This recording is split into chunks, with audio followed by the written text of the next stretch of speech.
The second property. Mark DeLuca had always taken pride in being a self-made man. He started with nothing but a beat-up van, a toolbox, and the kind of grit that lets you survive 20 New Jersey winters in the trades. Over the years, he'd built a respectable plumbing business, 10 employees, a steady book of clients, a modest house in the suburbs, and a wife, Laura, who had stuck by him when he was working 80-hour weeks and falling asleep with his boots still on.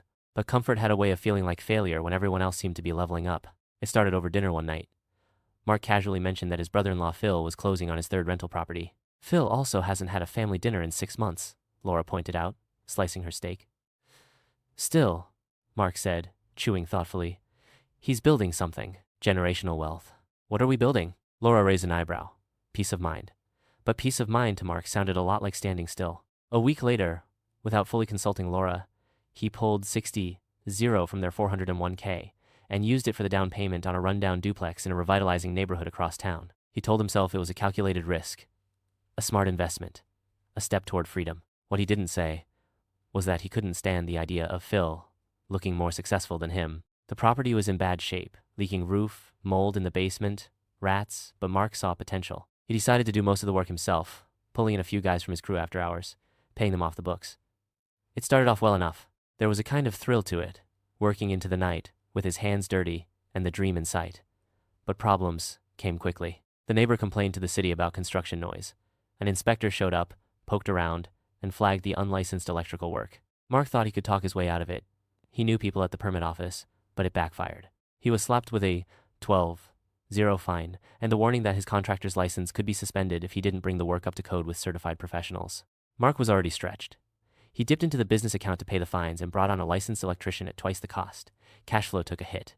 At the same time, the business began slipping. A longtime commercial client dropped him after repeated delays. 2 of his best guys quit when payroll got spotty. Meanwhile, things at home were unraveling. Jason, their teenage son, had been accepted into a state college but needed help covering the gap left by financial aid. Laura assumed they'd be able to help. Mark couldn't admit they couldn't.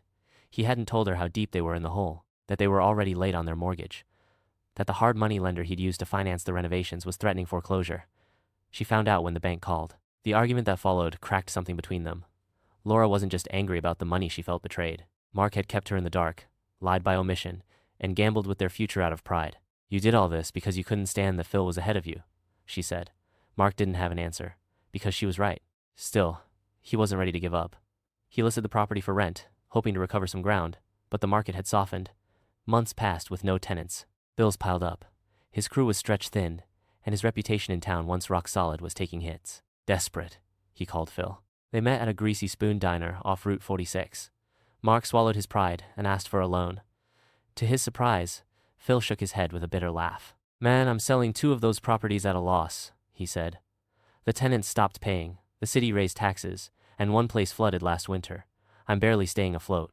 The illusion shattered in that moment. Mark realized Phil hadn't been building wealth. He'd been building a house of cards. It was the wake-up call Mark didn't know he needed. He sold the second property at a loss. It barely covered the loan and fines, but it stopped the bleeding. He laid off more staff, downsized operations, and stopped taking risky side jobs. The house needed to be quiet for a while. He and Laura started couples therapy. It was slow going. She still didn't trust him, but she saw he was trying. Trying honestly this time, not just muscling through. Jason stayed home for his first year of college to save money, and on weekends, Mark showed him how to fix things around the house. It wasn't much, but it was something real. These days, Mark drives the same old van. The business is smaller, 3 employees, and only local jobs, but it's stable. He no longer compares himself to anyone. Not to Phil. Not to the guys on YouTube with 10-unit portfolios. Not to the younger contractors with new trucks and flashier websites. Sometimes, you don't lose everything. Sometimes, you lose just enough to finally see what mattered.